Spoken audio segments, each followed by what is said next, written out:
thinking in our politics of translation, I prepare like 3 points to share, thinking about 3 words, 3 keywords: transversality, slogans, and internationalism. I think that maybe we can think about it in terms to our experience in Argentina, my experience and reflection, also to discuss and problematize the question of politics of translation. I think that the first approach I would like to share is to think about translation as a political practice of connection between struggles. I think that we learn from the experience of the legalization of abortion that Manuel was referring, a lot of things about this practice of political connection between different struggles. And I would like to emphasize the way in which the feminist movement is weaving together different conflicts, expanding the limits of what we call feminism. In this sense, the translation of struggles is a sort of theory of articulation, but challenging the more traditional approaches, I think. I want to share also a little thing. When the first time we call a feminist strike to respond to a femicide, the question asked by the media was, what does a femicide have to do with a strike? And of course, the expected answer was nothing. You are mixing up everything, they say. And again, when in Argentina we organized a demonstration in front of the central bank to denounce public and private debt and its relation with gender violence, again, you are mixing up everything.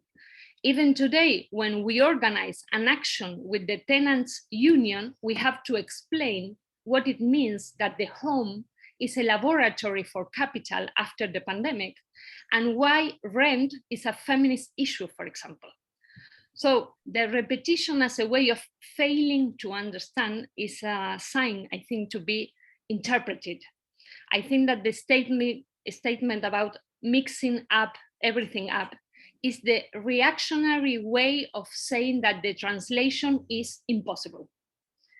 That each conflict has its own box, that each issue must be self-referential, and of course that there are clear borders that organize the grammar of problems and the subject of enunciation. But beyond the reactionary meaning, it is a sign that these mixtures or connections are not clear always. They require political work to become meaningful and to be part of the collective comprehension of a concrete totality. By a concrete totality, I am referring to the multilateral and vital connection between everything and everything else. One of my arguments is that the power or the potencia, and we have here another problem of translation, of feminism in these years can be read in a twofold way and in connected levels. On one hand, its capacity to build alliances in order to expand the definition of conflicts that are considered or became part of feminist concerns. Here, the political technology of the alliance is what effectively produces the relationship between conflicts, and conflicts precede alliances. Alliances arise as confrontation, but the definition of the conflict also depends on the alliance. The way you define and describe conflict is part of how this conflict is understood, depending on the actors that are involved. So for building alliances, we need to share a conflict, and being part of a conflict means being aware of how this conflict affects us. The alliance is the method to build a conflict as non-alienating, as not external to us. This implies having the skill to include conflicts that, until recently, were not considered part of feminist matters, reinventing feminism itself, but above all, transversalizing a mode of action, and feminist problematization in all political spaces. This is also what happened with the Green Tide. The illegalization of abortion was connected with different forms of violence against women and feminized bodies as systemic violence. The violence of often deadly and costly clandestine abortion was thus connected to domestic violence, to sexual harassment and the gender pay gap in the workplace, and to murders also of female environmental and indigenous activists in rural areas. In turn, this enabled constructing the demand for abortion in terms that go beyond a merely individual right, challenging the conception of the body as private property.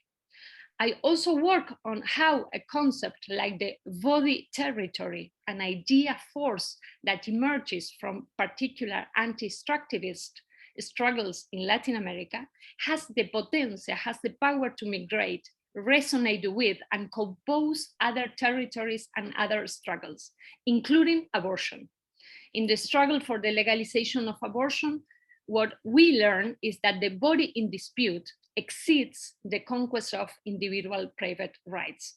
The massive mobilization demanding legal, safe, and free abortion overflows the request for legislative recognition, and at the same time that it calls for it. This is due to the fact that it reveals the dispute over the sovereignty of a body territory that allows for the connection of anti-extractivist struggles with those for abortion.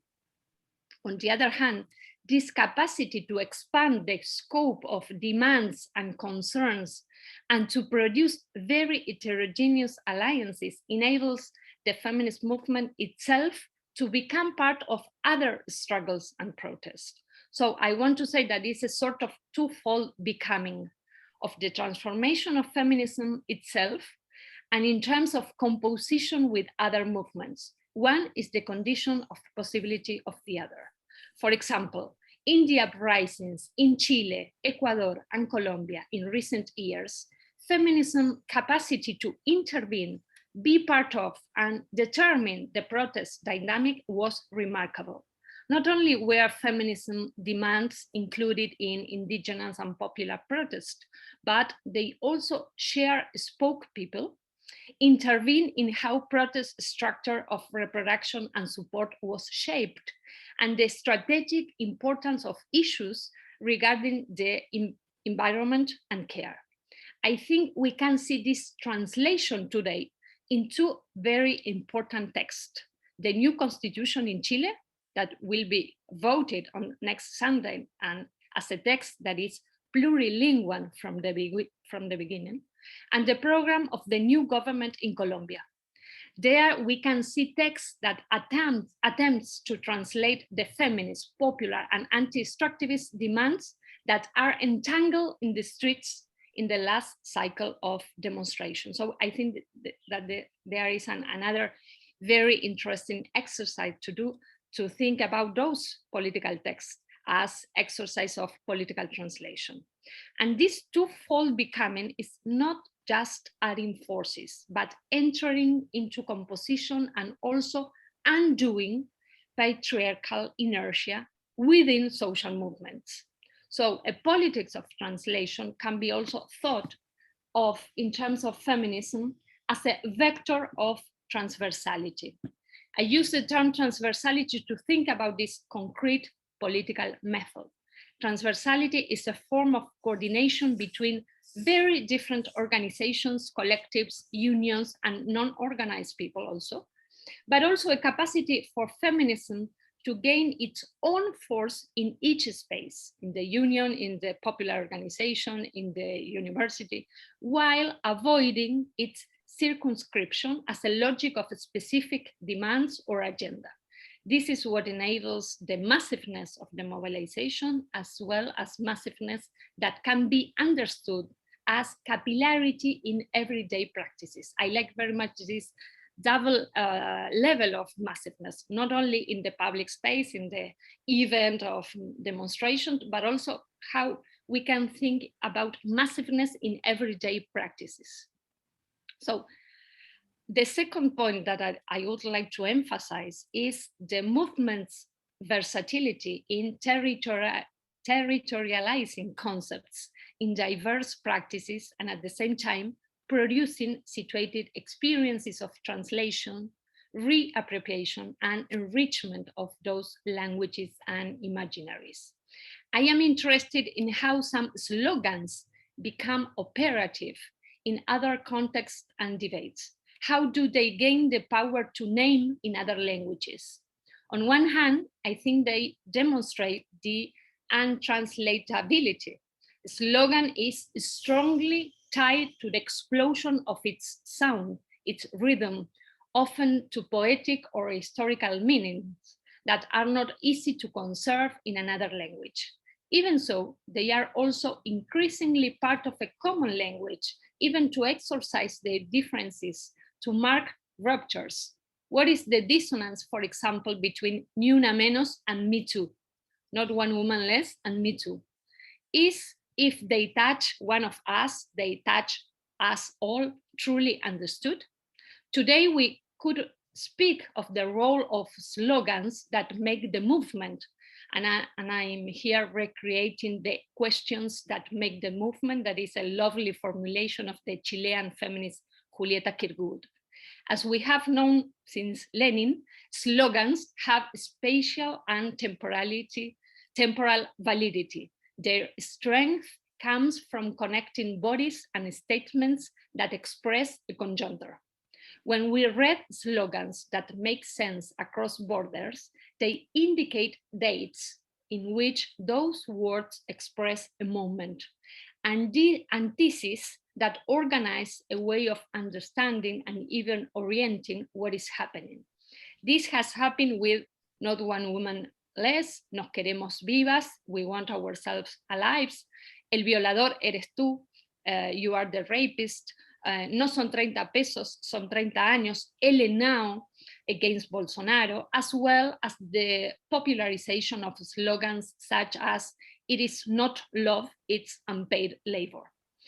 In all of these, we find a set of singular elements that express very specific situations, that encompass certain readings and analysis, and in turn have an almost immediate capacity to be translated to other realities. They express incorporeal transformations that are translated into ways of experiencing violence, self-defense, insecurity, collective strength, the dispute over everything that makes up the perseverance of living in increasingly critical contexts. Those slogans imply transformation in bodies. They materialize thresholds in relations. They establish a collective horizon. They articulate a language, a common language.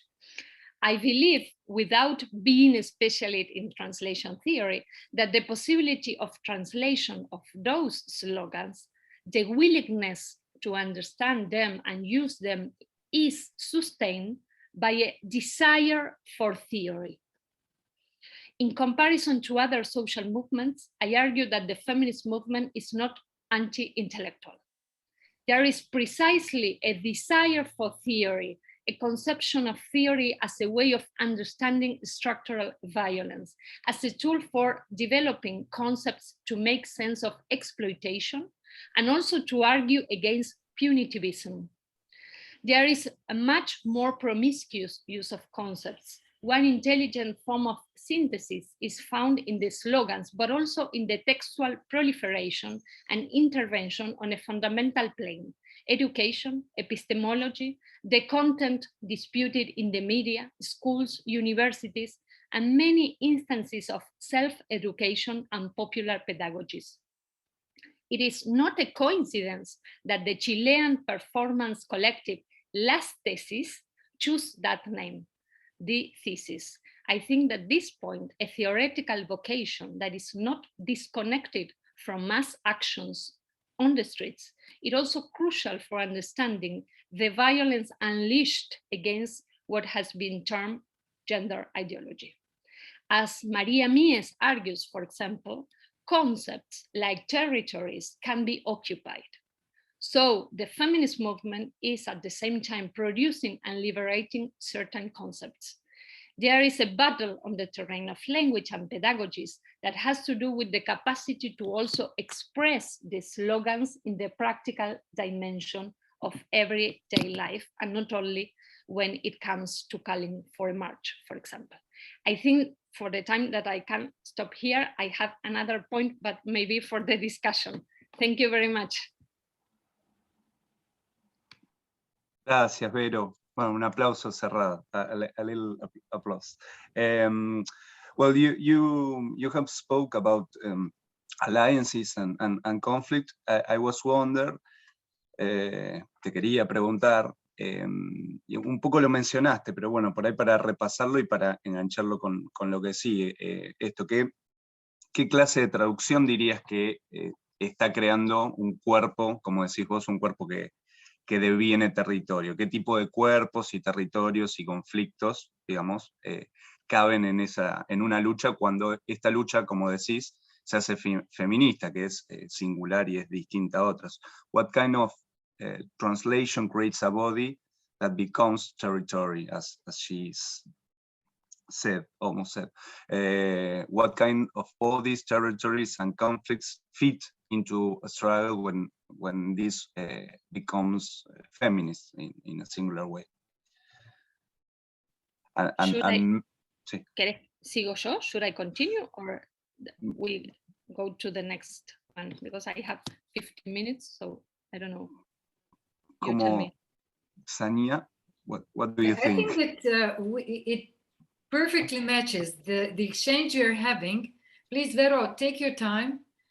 Whenever there is a thought that you need to express, and Manuel was right to continue switching between languages, because probably I will have the same opportunity with Marinella. So we can do the exercise. It's a beautiful exercise. Thank you. Okay.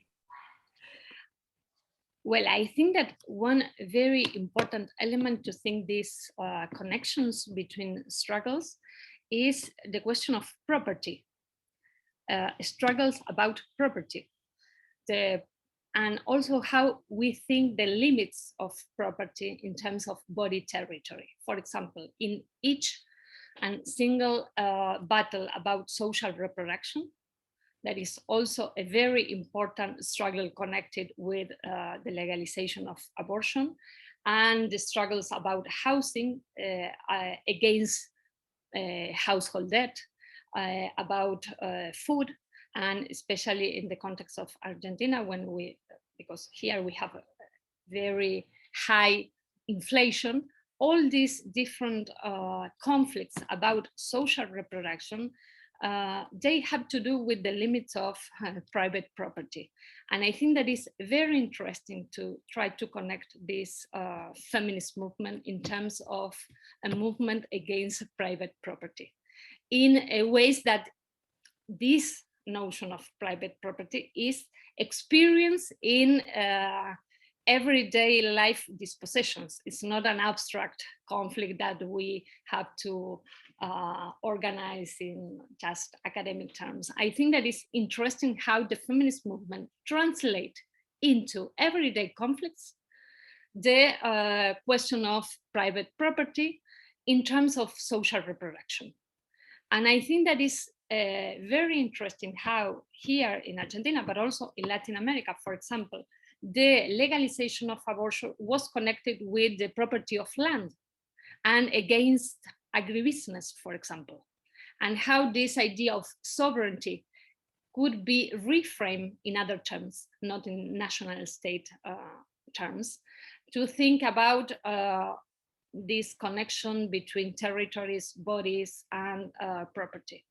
And also, I think that the double level between the law and the very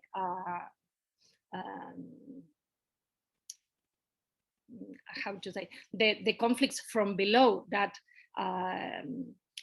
do a sort of a very strategic connection between the law and the struggles in other territories was very interesting also as a practice of articulation of different levels of politics, and how we and everyone who was involved in Latin America in this kind of struggles have to develop a sort of strategic intelligence to organize those different levels of struggles in the media, in the territories, in the parliament, and also in the everyday conversation in your family and in the schools and so on. And I think that this massiveness of debates, this massiveness of conflicts has have to do also with the massiveness of mobilization.